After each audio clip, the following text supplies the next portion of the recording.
Olá, amigos, mais um Bolado Podcast. Hoje eu trouxe aqui uma fera, ele que é um empresário, também gosta do esporte e tem uma vida estabilizada sentimentalmente. E como nosso tripé aqui é o trabalho, o esporte e o sentimento e o amor, estamos aqui com ninguém menos que Pedro Kepp, ou Pedro Kepp Ferraço, meu camarada, garoto bom, um empresário aí do mercado, e a gente vai falar de todas essas coisas, família, trabalho e esporte, que é essa a nossa praia, tá bom?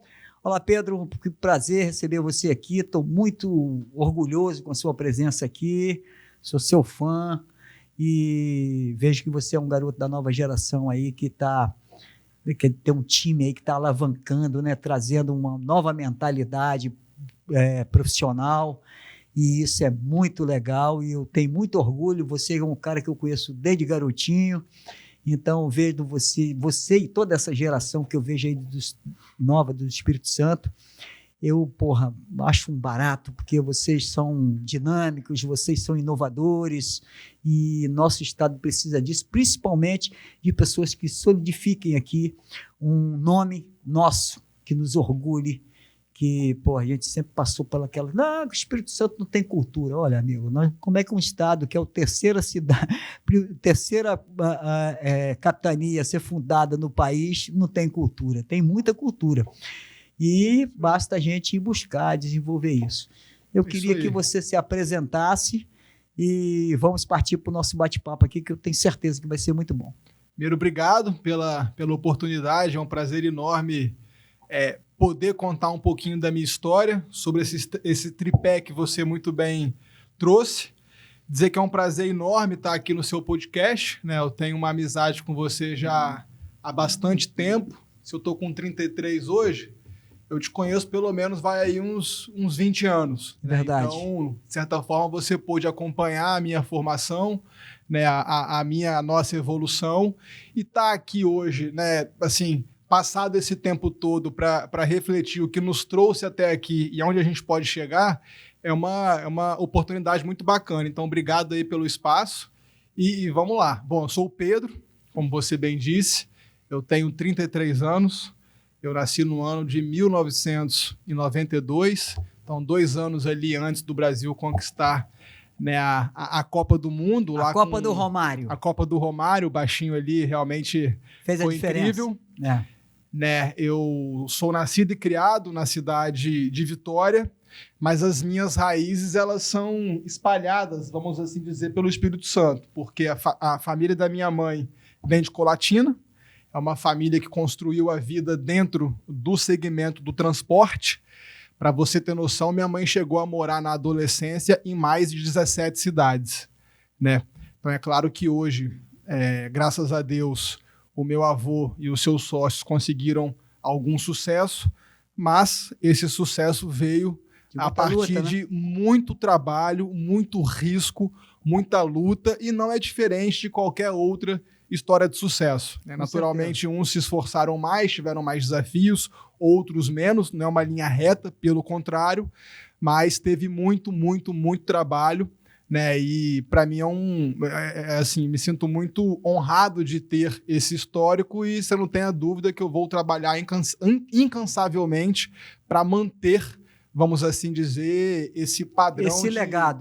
Que no fim do dia, assim, a única certeza que nós temos é que a gente veio ao mundo e a gente vai embora. Vai embora. Né? Cada religião tem ali uma crença do que vem depois, mas acho que o que fica é isso, né? É o legado. É o que você teve de geração de valor para a sociedade, é como o seu filho, os seus netos e os seus familiares e colegas e conhecidos vão lembrar da sua história, porque ninguém leva dinheiro para o caixão, né? Então, o que fica é o legado, é a história, são as risadas e por aí vai. Né? E já por parte de pai, é uma família política, uma família que vem da cidade de Cachoeiro, a conhecida aí capital secreta, né?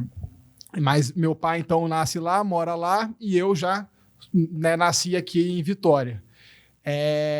Bom, como você bem disse, desde novinho, sempre amei praticar esporte. Eu nunca fui uma criança de videogame. Acho que eu tive um videogame na minha vida, então isso nunca me pegou. Eu sempre fui um cara muito mais da rua, do esporte, do relacionamento entre pessoas, né? E o surf foi o meu esporte, né? Eu comecei a surfar ali muito novinho, criei uma paixão muito grande por isso.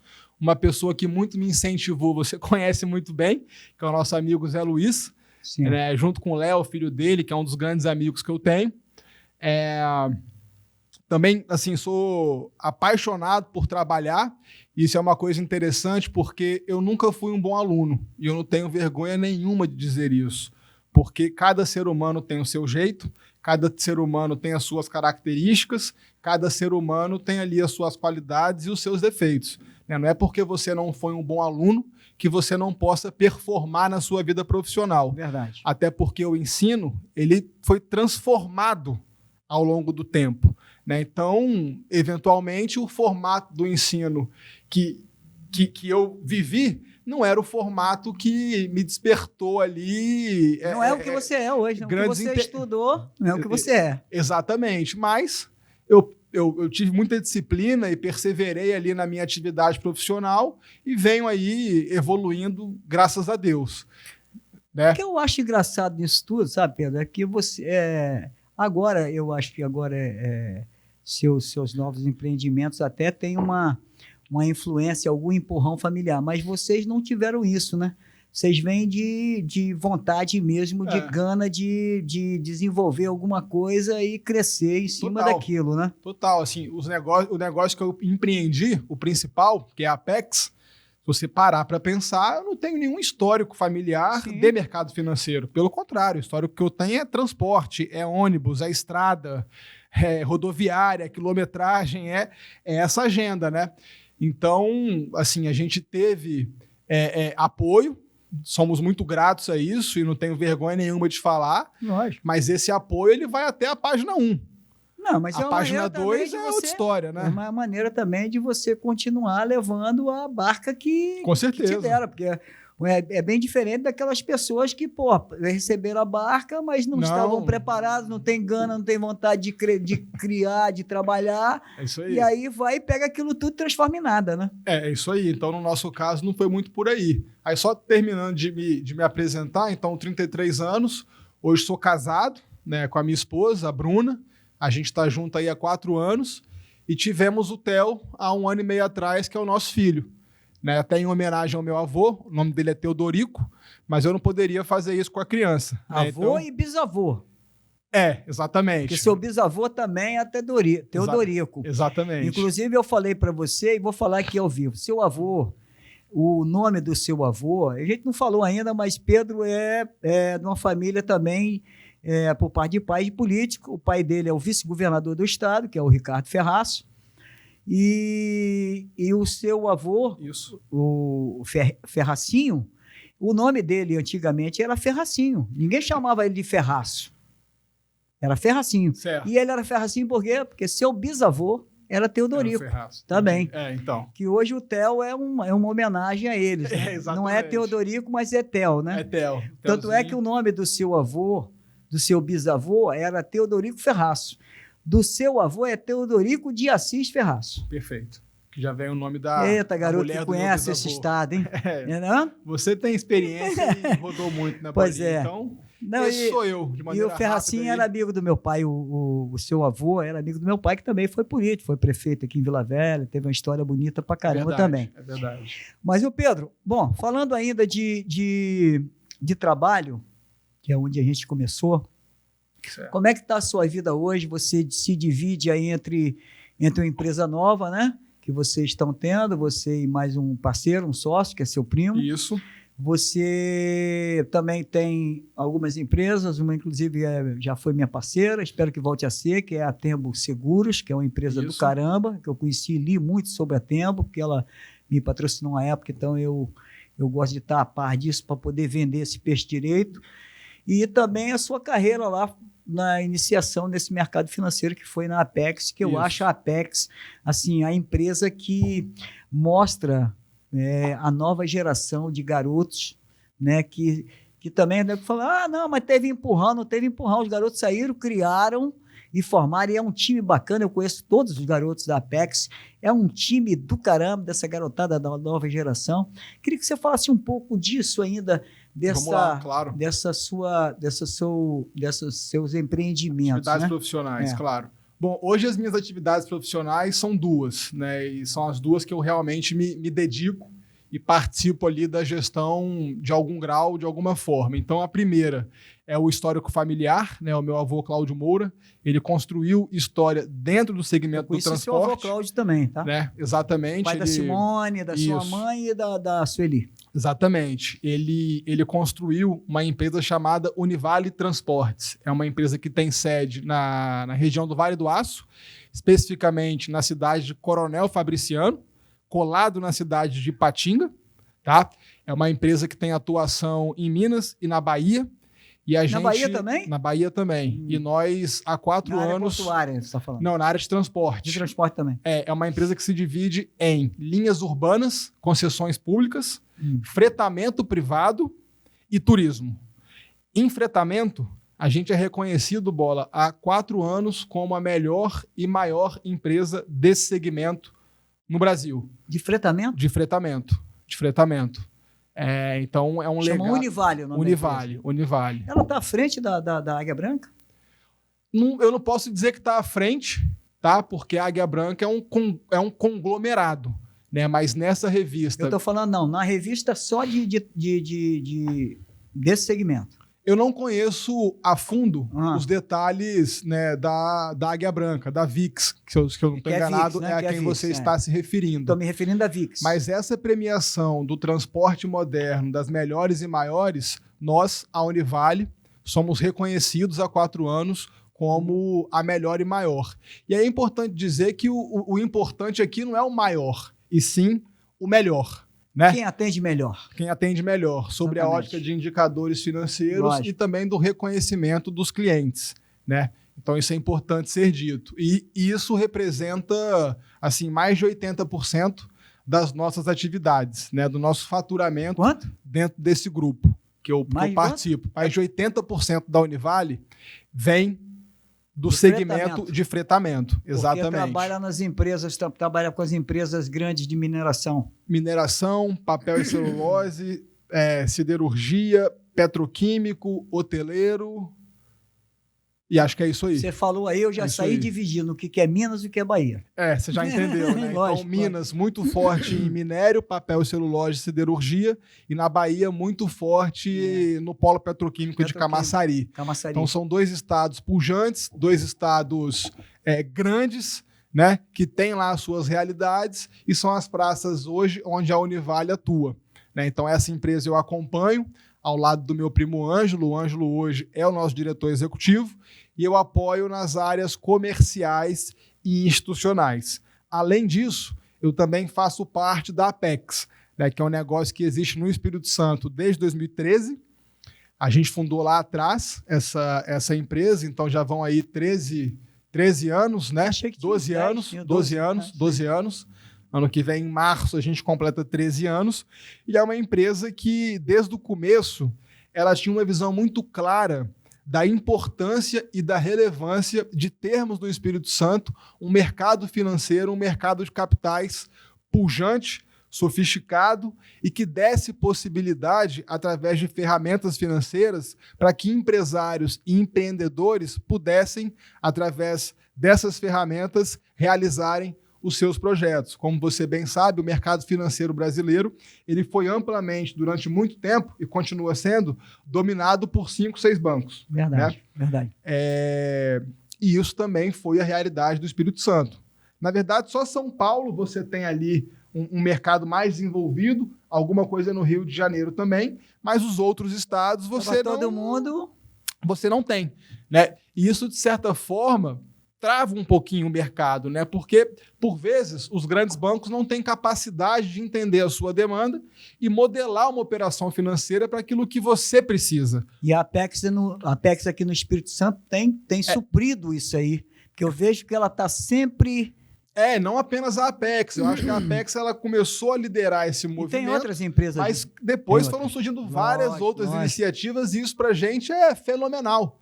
Né? Porque quanto mais competição, quanto mais concorrência, melhor o cliente final é servido. E o mercado cresce. Mais desenvolvimento a gente tem na prática. E no fim do dia é isso que importa. Né? Então a Apex ela hoje é dividida por 4 principais unidades de negócio.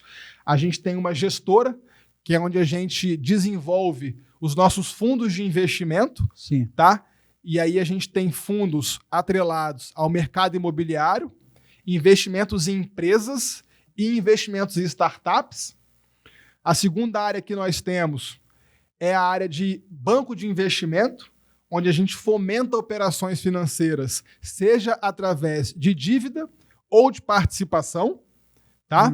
E também fusões e aquisições. Então você tem um empresário que entende que não tem uma sucessão, por algum motivo, seja ele qual for, e ele prefere vender essa empresa no topo, no melhor momento, do que ter que assistir essa empresa, por vezes, perder valor por ele ter ficado cansado, ultrapassado, não ter sucessor e por aí vai. Isso para venda, mas o mesmo para compra. Imagine que tenha um empresário de Minas que queira passar a explorar algum segmento no Espírito Santo. Ele tem 2 opções. Ou ele vem do zero, monta uma operação aqui e começa do zero a construir o seu posicionamento no mercado, ou ele compra um concorrente já existente, traz todo o know-how, todos os ganhos de sinergias, dá uma roupagem pessoal, e a partir dali vai embora. A coisa acontece. Aqui em Vila Velha a gente tem um caso emblemático, que é o caso da Garoto. Acho que todo mundo que está aqui conhece ou lembra desse caso. Talvez os mais jovens não. Eu, na época, era muito jovem também, mas, obviamente, estudei esse caso para entender onde é que estavam ali os erros, os acertos e o que fica de aprendizado. O fato é, a Garoto foi consolidada pela Nestlé. Né? Então, a Nestlé, muito provavelmente, enxergando o mercado brasileiro, enxergando o mercado capixaba e mercados adjacentes que a Garoto tinha penetração, ela falou, opa, não vou começar do zero, vou comprar essa empresa, trago ela para o meu portfólio e, a partir dali, implemento aquilo que eu entendo ser as boas práticas de gestão para a gente continuar a colher resultado e por aí vai. A terceira área é o que a gente chama de advisory, onde a gente atende clientes, sejam eles pessoas físicas ou pessoas jurídicas, a terem aplicações no mercado financeiro, tá certo? E todo o carrego de serviços que esse mercado hoje possibilita. Isso quer dizer, por exemplo, eu tenho lá 50 milhões e não, até menos. 10 milhões. Eu tenho 10 milhões, 1 milhão. Que seja, isso. Eu quero transformar esse dinheiro num dinheiro bom. Quero enriquecer esse dinheiro, quero engordar ele. Eu vou lá exatamente. E coloco na Apex. Isso. Faço um investimento lá e fico com aquele meu quião de 1 milhão. Ou 10 ou 50. Exatamente. A gente tem uma equipe que é segmentada por tipo de cliente específico. Afinal, cada cliente demanda um tipo específico de atendimento. E aí, esse profissional, que a gente chama de banker no mercado financeiro, o mercado financeiro, a gente tem um problema, que é usar muita terminologia em inglês, né? Sim. Então, vocês me perdoem, mas eu vou tentando, né, fazer essas considerações. Então, o banker ele é uma espécie de assessor financeiro que ele vai entender as suas características, os seus desejos, os seus objetivos e, a partir daí, ele vai filtrar no mercado sobre os produtos que existem e os tipos de produtos, renda fixa, renda variável, fundo imobiliário, fundo multimercado, por aí vai, e vai montar o portfólio adequado para a sua pessoa. E, obviamente, ele faz o acompanhamento desse portfólio ao longo do tempo. Por quê? Porque, assim como o mundo é dinâmico, nós, seres humanos, também somos dinâmicos. Sim. Eu, há 2 anos atrás, não era pai. Agora eu sou. O que isso significa na prática? Que o meu grau de responsabilidade financeiro aumentou drasticamente. Eu sou responsável agora por uma família. Sim. Tá certo? Então, o meu perfil de investidor que lá atrás, há 3 anos atrás, poderia suportar um pouco mais de risco, um pouco mais de ação. Fazer umas trip de surf, gastar um pouco de dinheiro. Hoje eu não posso mais, porque eu sou responsável por um ser humano, né? Tem outras prioridades. Exato. Mesmo carinho, cuidado, zelo que eu tive do meu pai e da minha mãe, você não tenha dúvida que é o que eu vou fornecer, vou dar para minha mulher e para o meu filho. né? Então, o assessor, ele serve para ir junto do cliente, entendendo os tempos e movimentos de cada família, de cada pessoa, de cada empresa, lendo o mercado, que também demanda um acompanhamento muito próximo, e fazendo os ajustes e adaptações necessárias para manter o seu portfólio sempre adequado com o seu perfil. E por último, mas não menos importante, a gente tem uma área de dados e pesquisas e dados. Porque a nossa tese, Bola, é construir uma instituição financeira, um banco de investimento que atue nos mercados regionais. Quais são os mercados regionais?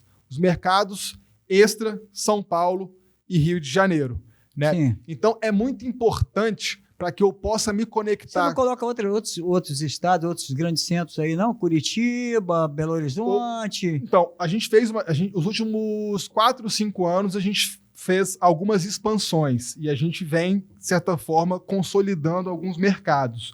Então, hoje, a Apex nasce no Espírito Santo, mas nós temos operações no Paraná, nós temos operações em Santa Catarina, no Rio Grande do Sul e em São Paulo, tá? Replicando basicamente essa tese de mercados regionais e levando essas 4 unidades de negócio que nós desenvolvemos no Espírito Santo para esses 5 estados, entendeu? E aí é muito importante você ter dados, você ter conteúdo para conseguir se conectar com as praças que a gente está empreendendo. Assim, para poder ler também as oportunidades. Exatamente. Como é que é o mercado imobiliário de Santa Catarina? Como é que é o mercado imobiliário do Paraná? Como é que é o mercado do Rio Grande do Sul? Que tipo de produto esses mercados aceitam? Sabe? Quais são os bairros valorizados? Qual que é o preço do metro quadrado? Como que eu uso essas informações para os nossos investimentos e como que através dessas informações eu consigo participar da vida do meu cliente, ajudando ele na sua tomada de decisão. Sim. Né? Então é dessa forma que a gente está organizado e essas são as 2 empresas hoje que eu dedico tempo, né? Que eu de fato acompanho ali o dia a dia e tento de alguma forma gerar valor. Mas essas são as principais ali que eu estou fielmente trabalhando e participando. São empresas maiores também, exigem mais que de demandam você. mais atenção. Eu queria que você falasse um pouco dessa instituição nacional que você... Do IBEF? Do IBEF que você presidiu há pouco tempo e agora você está como vice-presidente? O IBEF... Isso foi porque você é porque é um grupo ou é porque você fez um grande trabalho? Eu lembro que você fez um bom trabalho como presidente e ficou para fortalecer ainda mais a atual gestão. Como é que é isso? Primeiro, eu fui surpreendido com o convite de me tornar diretor do IBEF. Agora, confesso que eu não lembro a data, se foi 2020, 2021, diretor comercial, né? Muito provavelmente pelas minhas características pessoais. Eu sempre fui uma pessoa muito comercial, sempre gostei de fazer relacionamento, sempre gostei de me conectar, ouvir o que você está pensando, ouvir o que você está querendo. Você e a é filho de daí... político, garoto. Mas isso tem muito a ver com essa comunicação. Eu já falei para você, Pedro, eu vejo você lá no futuro político, eu vejo você no futuro governador, presidente, alguma coisa. Porque eu acho você, cara, você tem uma comunicação muito boa, as pessoas gostam de você, até quem não te conhece. Você é um cara muito empático, né? Eu sou político já. Assim como eu, várias outras pessoas são políticas. O político... É porque existem 2 tipos de políticos, né? O político de mandato. 3 tipos. O político de mandato, o político técnico e os políticos do dia a dia. Como nós. No meu caso, eu sou político. Você é político, eu sou político. Nós somos pessoas que gostam de ajudar, que gostam de contribuir, que gostam de entender o que precisa ser consciente feito. Consciente da situação, né? da situação social nossa. Exatamente isso. Mas eu me perdi. Qual foi a sua pergunta agora mesmo? Pô, não dá para fazer pergunta de novo. A minha pergunta foi relacionada porque você é um cara... Você estava falando de IBEF e eu entrei para te falar que você era um cara político. Isso aí, desculpa. Então, eu fui surpreendido com um convite para me tornar diretor comercial do IBEF, muito provavelmente pelas minhas características comerciais, características políticas e de amar realmente me relacionar. Eu aceito o desafio, obviamente, porque é aquela coisa, né, Bola? Assim, eu realmente sou apaixonado por trabalhar e eu adoro ter meu tempo ocupado, eu adoro estar contribuindo. Então, o convite chegou. Eu não pensei duas vezes e rapidamente aceitei. O que é o IBEF? O IBEF é o Instituto Brasileiro de Executivos de Finanças. No caso, o IBEF-ES, né? Ou seja, o IBEF do Espírito Santo, porque assim como o Espírito Santo, vários outros estados tem o IBEF. Né, tem o IBEF. Lá a gente fomenta no Instituto, através de 3 pilares, gestão, economia e finanças, o desenvolvimento dos nossos associados enquanto profissionais e, naturalmente, o desenvolvimento do nosso Estado, naquilo que tange esse tripé. E é muito gostoso de falar do IBEF, porque o Estado do Espírito Santo, hoje, é o estado mais bem organizado financeiramente ou fiscalmente falando no Brasil. Disso, é verdade. Nós temos hoje dívida negativa, ou seja, a gente tem mais dinheiro em caixa do que dívida para pagar, né? Então isso, para um instituto como o IBEF, é um privilégio muito grande, né? A gente hoje tem mais de 450 associados e a gente tem um calendário robusto de eventos, programas, projetos que tenham por objetivo fomentar essas duas iniciativas. Desenvolver o ser humano, o associado, e também desenvolver o Estado sobre a ótica da economia, das finanças e da gestão. A gente tem um projeto lá, o IBEF Social, que a gente ajuda instituições sociais, como, por exemplo, o Asilo de Vitória, a se modernizarem sobre a ótica da gestão e também captarmos recursos para que eles possam continuar ali sobrevivendo. Então, o convite chegou nesse sentido, e aí eu entrei de cabeça, porque eu acho que na vida, se você entrar em uma coisa, se for para entrar, cara, vamos combinar? Vamos fazer direito. Porra, né? Vamos para deixar a nossa marca, vamos para fazer bonito, vamos para... Né, sou chatinho assim com esse negócio. Acho que é por aí, entendeu? Então eu entrei de cabeça, acredito ter feito um bom trabalho. Em seguida, fui convidado para me tornar diretor executivo. Aceitei o convite, né, e passei a liderar executivamente o movimento. E aí eu tenho que ser muito grato a 2 pessoas, né, porque a vida também, gratidão, é um valor que você não pode deixar de fora. Jamais esquecer. Tem que estar dentro. Que é o Marcelo Mendonça, que era o diretor executivo quando me convidou, e também o Paulo Vanik, que foi o presidente enquanto eu fui diretor executivo. São 2 figuras, 2 amigos que eu sou muito grato, pois sem eles eu não teria tido a oportunidade de participar do IBEF. Então, enquanto diretor executivo, eu acho que a gente conseguiu também deixar uma marca bacana, uma marca jovem, uma marca moderna, mas que fique claro, assim, né, sempre respeitando os mais experientes, sempre respeitando a tradição da instituição e sempre trazendo eles para todas as decisões que nós tomamos. Eu não acredito nessa coisa de ter que renovar pela idade e troca tudo. Isso é muito mais o que tem aqui dentro. Olha você tem que idade? 7'2". Porra, você não é jovem?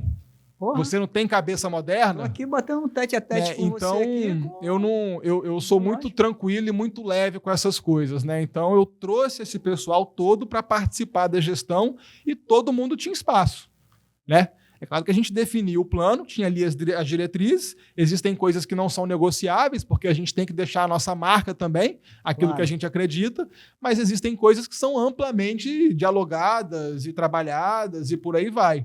Mas acho que essa sacada de trazer a turma jovem, trazer a turma da meia-idade e os mais experientes, eu acho que é o segredo do jogo, até porque aí você tem tudo, né? Você tem tudo para poder dar certo, né? Exatamente. Você tem a pujança, você tem a experiência, né? Tem os bons conselhos. Tudo. A gente tem que respeitar o cabelo branco. Eu tenho muito apreço por isso. A experiência conta muito, né, cara? Porque já quebraram a cara, já tomou porrada.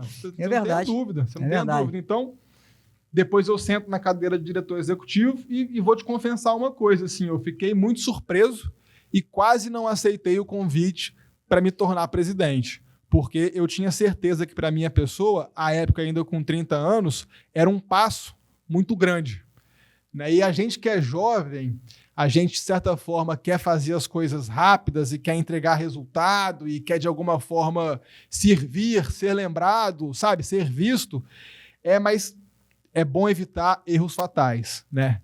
Porque esses erros acontecem. Com certeza. Né? Né? Então, eu refleti muito antes de aceitar. Mas, ao mesmo tempo, quando um cavalo passa selado na sua frente... Tem que pular em cima. E você se sente cercado por amigos, amigas, sócios e pessoas que vão te apoiar se o negócio ficar um pouco mais estressado, você tem que avaliar com carinho, tem que pular em cima. Porque... Com certeza. E aí eu fiquei ponderando, né? Conversei com pessoas e aceitei o convite e entramos. E aí me transformei em presidente, fiquei 2 anos no mandato e acho que a gente conseguiu deixar a marca, né? Hoje o IBEF está super bem financeiramente, a gente cresceu mais de 20% no número de associados. Como é que você consegue dividir seu tempo, fazer uma gestão dessa, de aumentar associados, de prospectar, né? E ainda tomar conta das empresas, ainda trabalhar, né? Como é que, apesar de você gostar de trabalhar, você gostar da sua função e tal, mas é muita coisa, né, Pedro? É muita coisa. De 33 anos, né? É muita coisa, mas eu fui muito feliz com os sócios que eu tenho. Acho que a gente tem uma sociedade na Apex muito forte, muito unida. Pô, são todos amigos. Aliás, é um negócio que vocês são todos amigos há muito tempo, né? Uma rapaziada que é amiga há muito tempo. A gente que fundou o negócio lá atrás, nós estamos em 7 sócios fundadores. É claro que assim, uns tiveram mais participação do que outros, isso é normal numa sociedade, não tem demérito e problema nenhum. Não, com certeza. Nós somos em 7. Nós sempre fomos amigos, isso é verdade. A gente se conhece na faculdade. Até da escola, né? Alguns sim, outros não, mas ali unifica realmente essa relação. Mas o negócio cresceu, tá, Bola? E hoje a gente tem sócios que viraram amigos, mas não foram atraídos pela amizade, né? Então a gente conseguiu fazer esse movimento de, entre aspas, profissionalizar a nossa sociedade, sucesso, governança, são contrato. São os que vieram pelos resultados. Exatamente, né? Por aí vai. Mas, sem dúvida nenhuma, o apoio dos sócios é fundamental. O apoio da minha mulher, tendo paciência, né? Sempre negociando com ela e conversando, chegando um pouco mais tarde, muitas vezes não tendo final de semana à disposição da família. E a equipe as equipes, né, que a gente tem, de executivos, tanto na Apex, tanto na Univale, como no IBEF, são sensacionais. Porque, Bola, depois que você acerta no quebra-cabeça das pessoas, você tem que fazer muito menos do que você imagina. É verdade, concordo. Então, você gasta ali de 3 a 6 meses organizando o meio de campo, colocando todo mundo no lugar certinho, criando os incentivos adequados. Para dar o passo junto, vai embora. Vai embora. Verdade. E aí é a sagacidade que o líder tem que ter, né? De primeiro conseguir ter o respeito e a admiração daquelas pessoas que você vai convidar para participarem do seu projeto. Né? Em paralelo à confiança e por aí vai. Depois, cara, combina o que vai ser feito e dá liberdade. E ajuda o seu liderado a atingir o resultado.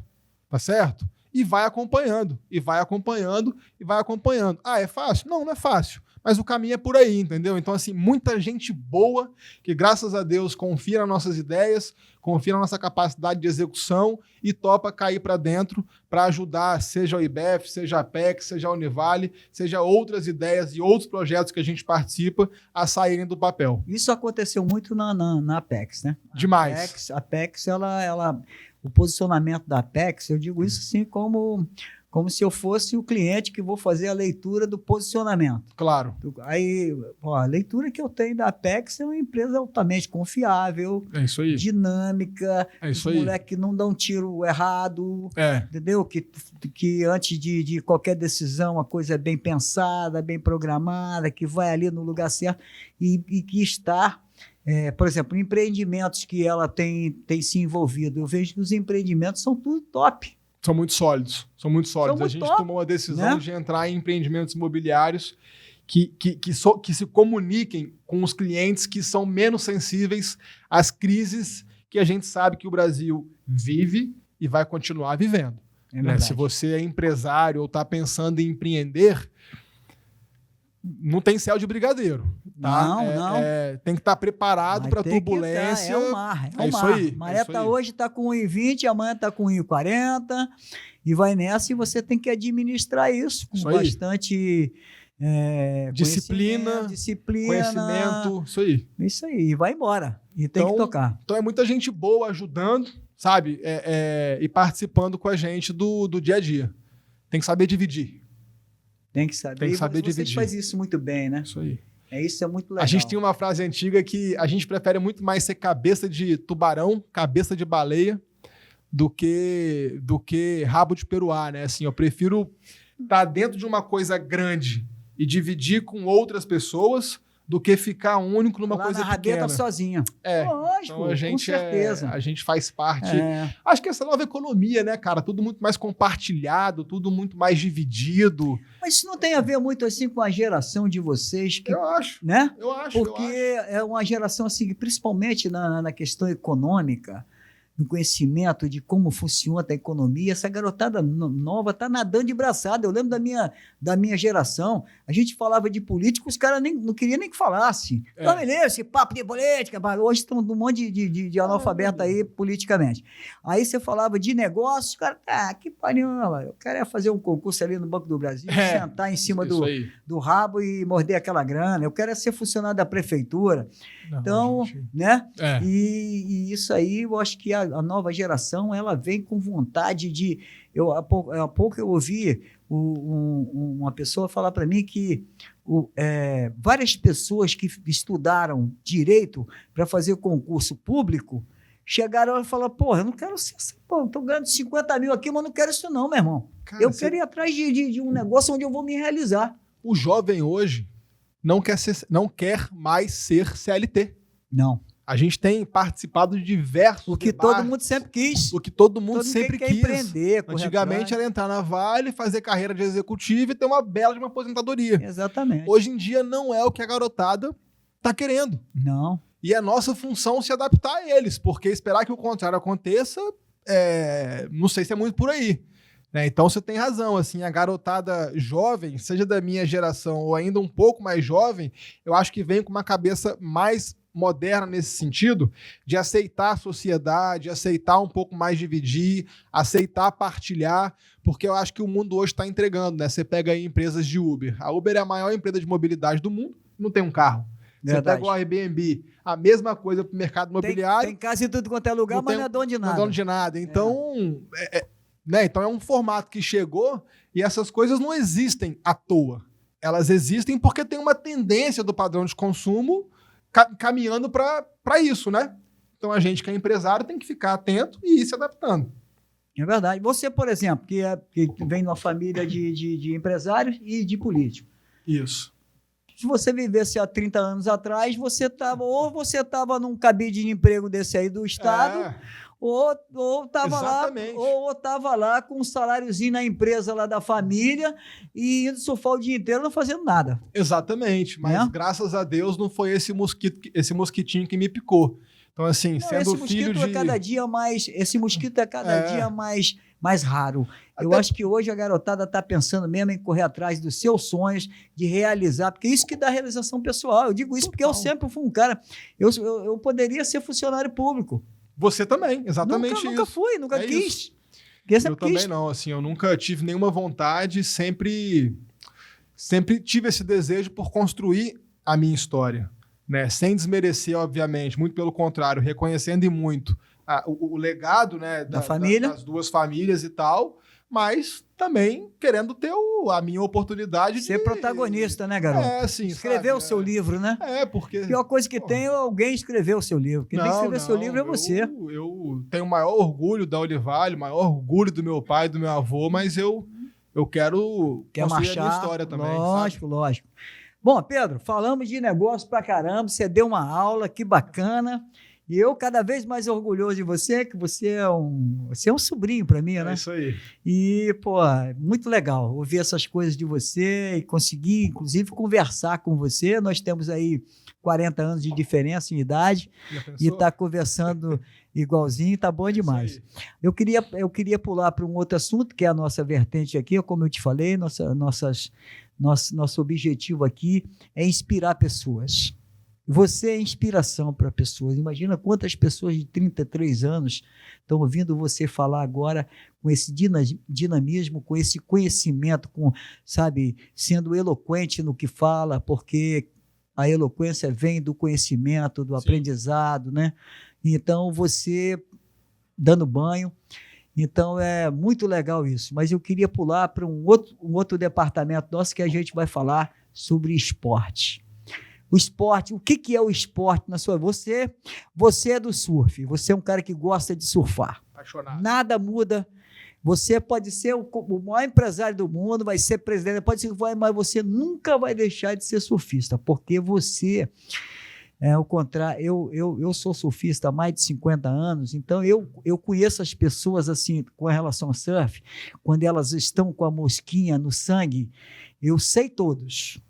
Eu sei daqueles que iam no mar e diziam, não vou cair nesse mar, não, Mata Grande, que hoje não consegue acordar sem de manhã e pegar uma ondinha para depois ir trabalhar. Exatamente. E hoje, essa galera acorda 5, 6 horas da manhã, vai pegar onda, 7h30, já tomou o café com a madame já acordou, dá um beijo na criança, e 8h30, 9 horas está no trabalho, porque pode entrar às 9, sabe por quê? Porque vai sair às 8, 9 da noite. Isso, né? isso. Então, a vida funciona desse jeito. Então, eu queria que você falasse um pouco do esporte, o que o esporte é na sua vida, e principalmente surf, como é que é a sua história no surf, como é que foi isso? Cara, primeiro, o esporte eu acho que tem uma importância muito grande na formação de qualquer ser humano, né? De qualquer criança, adolescente ou adulto. Plenamente. Porque ele te ensina algumas virtudes da vida que são fundamentais. Né? Assim, primeiro, senso de equipe, né? Porque por mais que seja um esporte individualista, como é o surf, você como é o tem que tênis, respeitar. né, você tem um ecossistema que você lida com outras pessoas. Sim. Né? E isso na vida, Bolinha, você sabe que é fundamental, porque você pode ser o gênio que for, meu amigo. Ninguém faz nada sozinho. Nada. Então, esse senso de equipe, de saber entender o ser humano, sabe? Como motivar, como puxar a orelha, como construir união, construir objetivos em conjunto, é uma coisa muito importante. Segundo, o esporte, eu acho que ele ensina rapidamente o que é vencer e o que é perder. Sim. Porque um bom vencedor deve saber perder e um bom perdedor tem que saber vencer, sabe? E o esporte você começa perdendo, né? Ué, porque você não aprendeu, você não sabe, né? Então ele vai te ensinando coisas que na sua vida profissional são fundamentais e vai dosando o seu nível de competitividade e como você se relaciona com as frustrações ou com as conquistas. Sim. Né? E por fim, é a possibilidade de você se relacionar com pessoas diferentes de você. Porque você sabe. Não, o surf te levou para pessoas que você não convivia. A gente tá ali no pico, no lé, nego não quer saber, meu irmão.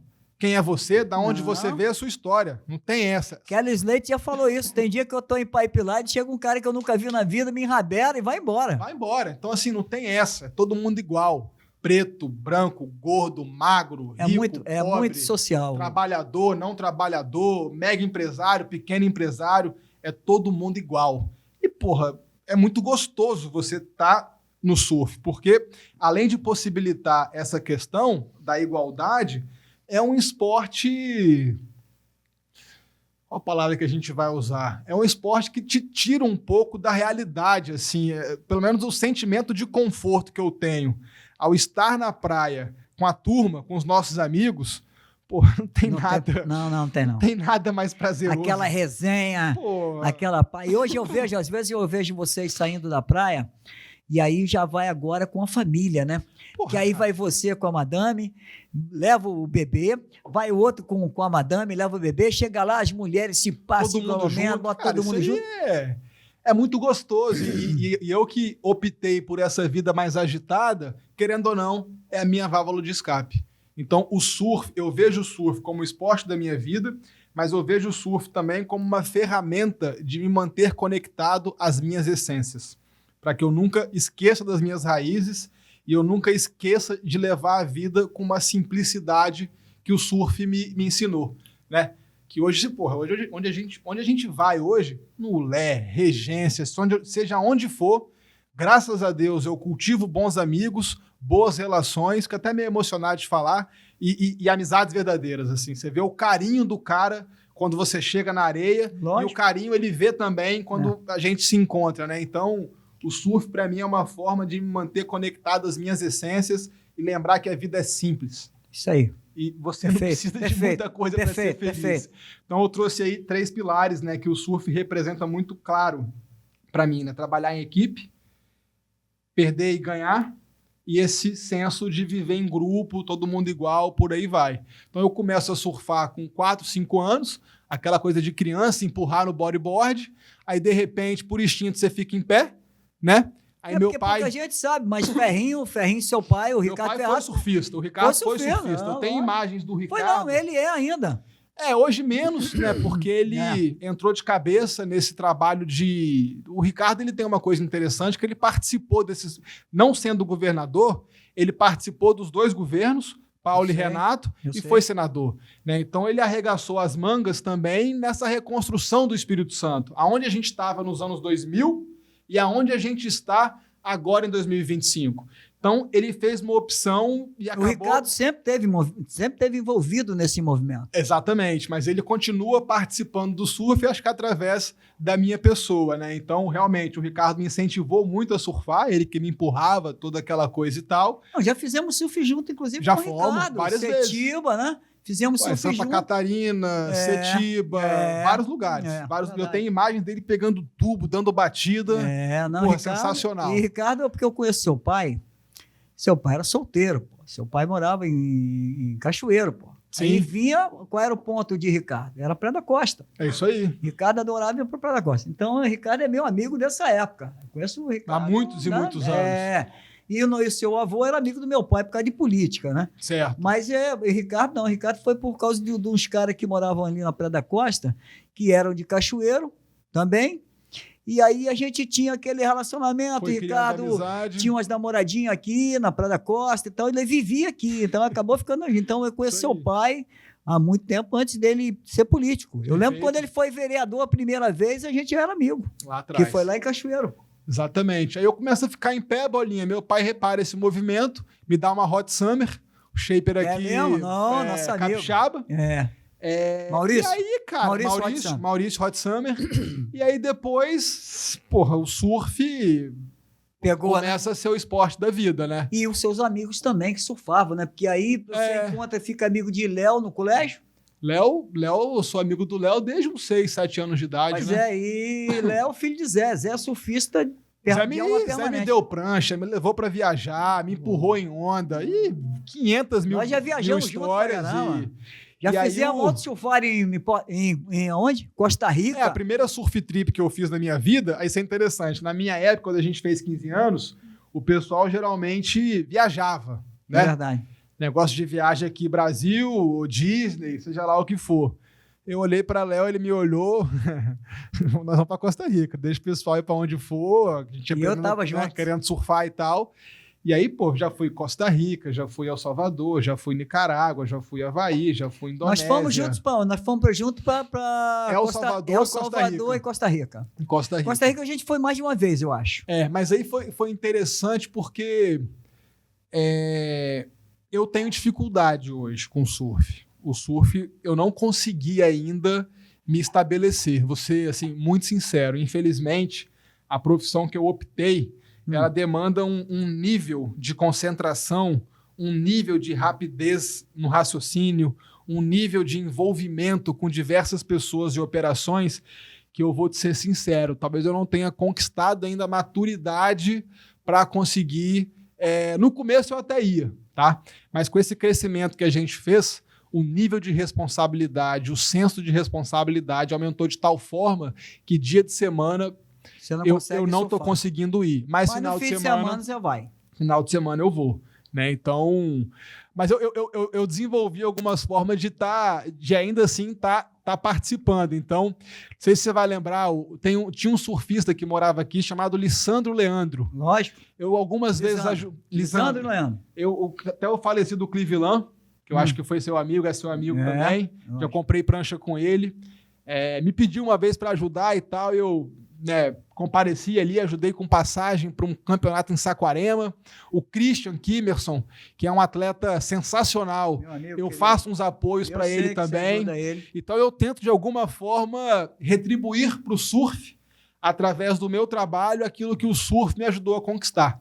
né? Então, é uma forma que eu desenvolvi de continuar, entre aspas, surfando, né? Porque o surfista não é aquele que... Você vê agora mesmo, eu vi agora essa semana, estava vendo uns vídeos em casa, e eu vi os caras, o Christian foi para fazer um teste na piscina de São Paulo. Pô, sensacional. Meu irmão, chegou lá, ele deu um cacafly, os caras viram, os caras não acreditaram, o cara falou, caralho. Aí o cara falou, meu irmão, isso aí é o seguinte, essa manobra aí chama-se cacafly.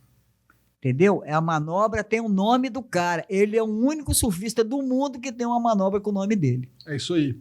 E aí, nessa ótica, assim, até fazer um apelo para os empresários que estão aqui nos ouvindo, que eu sei que o Bola é muito bem relacionado e tem gente ouvindo. Pessoal, a gente que optou por ser empresário e naturalmente, né, para aqueles que têm algum sucesso, vamos olhar um pouquinho para o lado, sabe? Vamos escolher um atleta, vamos escolher um projeto social, vamos escolher alguma coisa para poder ajudar e sem esperar retorno em troca, entendeu? Sim, nada de que vai ter que não, porra nenhuma, é para perder mesmo, é para não retornar, é para não retornar. Contribuir, exatamente, porque eu acho que isso faz parte, entendeu?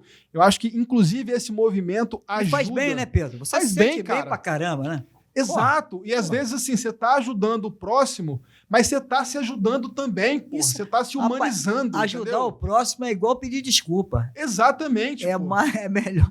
É um remédio pra gente enquanto ser humano, sabe? O mundo tá tão volátil, tá tão briguento, tá tão duro, que, porra, se todo mundo... Desculpa a expressão. Tá aqui se todo mundo fizesse um pouquinho que for... Olhar para o lado. Cara, acredito eu que o efeito que isso tem é uma coisa muito boa, porque assim, o Estado, gente, ele tem o dever de olhar para todos, mas ele tem muita dificuldade e por vezes não consegue. Então, se a gente puder avançar um pouquinho e ajudar o próximo, ajudar o terceiro, é verdade. Eu acho que a gente cria um movimento muito bonito, entendeu? Muito bonito. Então, é a forma que eu consegui idealizar de continuar participando do surf, ajudando essas pessoas que vivem do esporte e que, por vezes, precisam de apoio para continuarem ali exercendo as suas atividades. Então, como eu falei, né, eu confesso que não está fácil surfar dia de semana, é muito difícil, mas no final de semana eu não abro mão. E aí tento sempre organizar anualmente uma fugida, né? Vamos aí para algum lugar no Brasil, tem excelentes picos, ou fora, levando a mulher ou com os amigos, daqui a pouco com um filhão, que tá razoável. Eu sou feliz, eu sou realizado com as minhas escolhas e aceito as consequências que elas mas as consequências estão sendo ótimas, né, Estão sendo muito boas. Porque você é um cara cercado de bons amigos, eu sou testemunha disso, você é um cara muito querido, e eu, como te considero assim, meio que sobrinho, né? Pela relação que eu tenho com você desde garoto. E eu vejo o quanto as pessoas gostam de você. Quando eu falo de você, pô, o Pedro é um cara pela sua simplicidade de falar as coisas. Ser simples, cara. E, porra, e ser um surfista, porque você surfa bem, né, cara? Você inclusive, tem uma vantagem, você surfa bem. Então, quando os caras falam, não, ele surfa bem. Porra. Então, isso é muito legal, né? É diferente de, eu sou um surfista que vou ali e pego onda. Mas surfar bem tem uma diferença. Então eu vejo que tem uma galera do seu time aí que são os caras que nego gosta de ver surfar, né? E, porra, quem gosta de surf, o surf é igual skate, né, cara? Você vê uma manobra bacana, pode ser do pior inimigo. Tu vai falar, cara. Não tem essa, cara. No surf não tem. O Espírito Santo, Bola, você sabe o tanto quanto eu dá altas ondas, cara. Altas ondas. Vai de norte, do extremo norte, lá São Mateus, até o extremo sul, passando lá descendo ali da região de Itapemirim, Piúma e tal. Cara, se tiver sua terra lá, a terra da sua família, Marataízes, dá altas ondas, pô. Se tiver paciência, pega altas ondas. Esse domingo, eu realizei um sonho antigo. E um tanto quanto irresponsável. Eu surfei pela primeira vez o Avalanche. Sim. Eu queria falar do Avalanche. Vamos lá. Como é que foi lá no Avalanche? Vocês foram lá e você surfou? Eu tenho um amigo chamado Luiz Haddad, que é um entusiasta. Veio aqui já. Cheguei, lógico. E ele, ele fica monitorando o Suel e me convidando. Vamos lá, você vai gostar, porque ele também é do Surf Guru, ele é dono da Surf Guru. Ele é dono do Surf Guru, é um empresário que também vem contribuindo muito para o esporte, com os atletas, com o esporte ele é como um todo. Aí a gente deu o Suel, a gente armou e fomos. Cara, prancha errada, primeira vez no pico, né? Tudo assim, feito para dar errado. Pra dar errado. Devia ter uns 8 bodyboards na água ali, inclusive agradecer a receptividade do pessoal, assim, com toda a humildade, todo o respeito. Muito obrigado por nos permitirem surfar naquele lugar, porque esses caras são desbravadores e merecem assim, esse respeito, tá certo? E aí, dropei uma onda, e aí é interessante, porque eu nunca tinha ido, nunca tinha feito tow-in lá, e você não entende, né? Cara, parecia que ia dar uma onda de meio metro. Quando você chegou lá, ela cavalou. E eu fui meio que saindo da parte crítica, porque, porra, a primeira onda eu vou... Tá doido? Porra, sentar... A pedra ali é afiada. Eu não vou, né? Também calma, vamos devagarzinho. Aí eu saí um pouquinho do crítico e eu não vi a onda que formou atrás, mas formou uma onda grande e eu consegui fazer ela. Então, foi a única onda que eu surfei, porque... Eu vi a foto. Não vinham muitas ondas, mas o avalanche é meio assim. Você tá lá, de repente a onda vira, de repente não vira. Tem uma magia naquele lugar. A onda veio e eu dropei. E vou te falar, eu vou agora começar a surfar onda grande. Esse é um próximo desafio que eu tô trazendo pra mim. Não, mas você nunca foi merrequeiro, né? Você nunca foi merrequeiro. Não, Você surfa direitinho na onda pequena, mas você gosta de onda mais... até porque eu sou um pouco mais pesado, né? Onda pequena nunca me levou. Eu lembro que lá em El Salvador, eu vi umas ondas suas lá em Punta Mango. Sim. Pô, onda... Não, eu gosto. Me colocar em situações como essas me fazem me sentir mais vivo. Então, acho que tem um pouco da minha característica também. Eu gosto de sentir adrenalina. Então, desafio, né? Desafio. Esse é um esporte que eu já vi que eu vou que bom. Vou encarar e vamos ver o que vem pela frente aí. Pedro, nosso papo foi forte, hein? Foi rápido, né, cara? 1 hora já, mas eu tenho que falar a última pergunta para você. E vou te falar que eu vou ter que te trazer aqui de novo. Vamos lá. Eu vou trazer aqui seu pai. Eu quero conversar muito com o Ferrinho, falar com o Ricardo Ferraz a respeito de tanta coisa, porque o Ricardo fez parte de um momento especial da vida da gente. Claro. Né? Na época ele vinha para cá também, mas nos convidava aí para o Yacht Club lá em Marataízes, onde tivemos vários rotes. Lá tinha uma noite do Havaí, lá que era um negócio top das galáxias. Né? As cachoeirenses todas lá presentes, que época boa.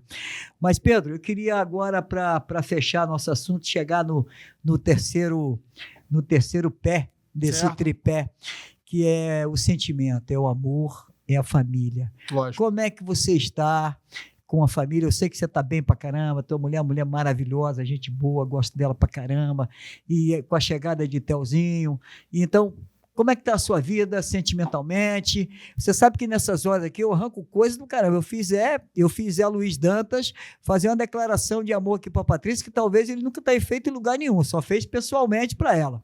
Então eu queria que você me falasse como é que tá o coração, o que esse amor tão grande que fez você botar uma aliança no dedo e um filhinho ainda por cima, o que isso fez na sua vida? Cara, só alegria. Eu acho que a família, ela representa, seja para o homem ou para a mulher, o equilíbrio, né? E o equilíbrio significa para a pessoa a possibilidade de ter uma vida consistente, de ter uma vida organizada, sabe? E saber muito bem aonde você está e aonde você quer chegar. Então, o meu sentimento é que desde que eu comecei a namorar a Bruna, me casei com a Bruna e a gente teve o filho, não foi muito bem nessa ordem, mas cá estamos, ela trouxe para mim algo que eu não tinha. Ela é uma menina, uma mulher super carinhosa, super dócil, super cuidadosa, sabe, protetora.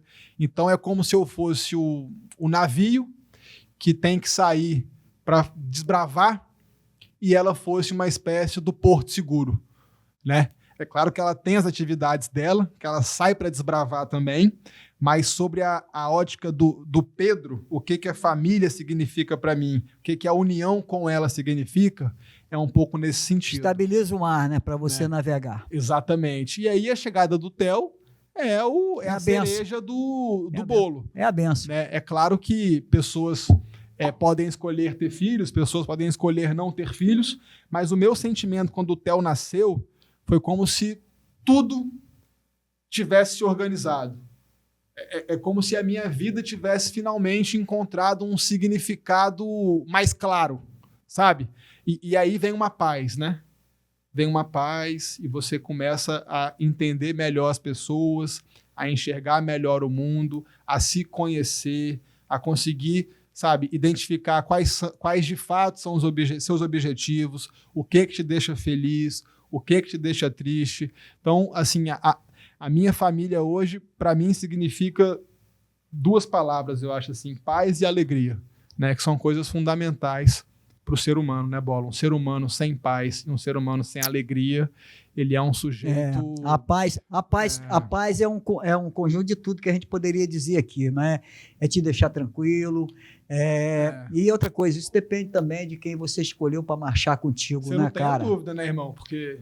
E a tua mina, a Bruna, é uma mulher bacana demais, ela é gente boa, educada, fácil, né? Não é encrenqueira, né, meu irmão? Agora é pensar no próximo filho, na próxima filha. Já está pensando na próxima... Vamos fazer logo todos, né? Eu não vou ter um filho só, não. Eu vou ter pelo menos... Uns 3. Fazer igual Ferrinho. Deus permitir. A vida tem que ser animada, cara, assim. Mas o bacana também foi que a Antônia, né, minha querida Antônia, que eu não vejo há tanto tempo, querida Antônia, também teve neném. Maria Antônia, minha sobrinha, tá aí com 6 ou 7 meses. Cara. Na verdade, mais 8 ou 9. Só alegria, cara. Família crescendo, saúde. A filha do meu ídolo maior como técnico, porque eu sou fluminense, você é Flamengo, eu sei. Mas eu sou fluminense. Abel Braga. Exatamente. Abel Braga é um cara que eu amo de paixão. E o filho dela casou com a Antônia. O meu cunhado é o Fábio, o filho do Abel, que é uma família... maravilhosa, né, cara? Sim. O Abel é um cara... Abel, você quer conhecer o filho? Olha pro pai e pra mãe, né, cara? Porque a fruta Abel... não pode cair muito longe do pé. Abel é show. E Abel é um cara, é um sujeito homem que tem palavra, sabe? Assim, é um cara excepcional. Excepcional. Só alegria, muito feliz. Eu conheci Abel lá nas Laranjeiras. Eu acho ele do caramba, eu sou fãzaço. E quando eu vi que Antônia tinha o filho de Antônia era neto de Abel, falei, puta, né, tá tudo em casa. É isso aí. Agora o moleque vai ser tricolor, hein? A menina. É menina?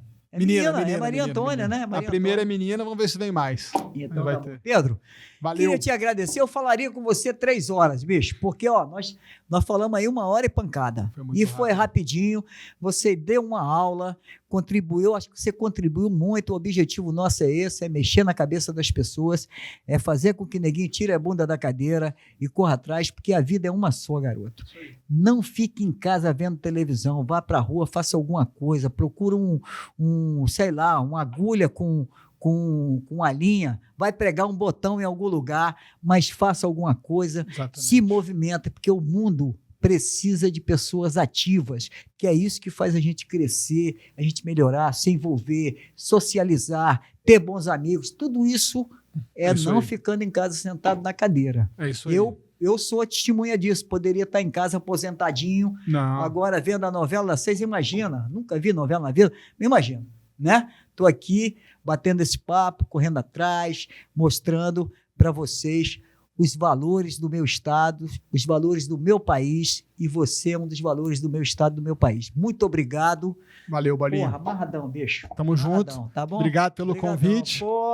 E é isso aí. Pedro Quepe Ferraz. Você aí vai falar muito desse cara ainda.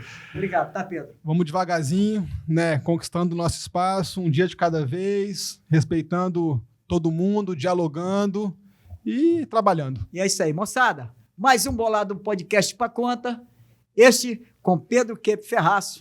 Fique na paz e a gente se vê na sequência. Um big aloha a todos. Valeu. Valeu.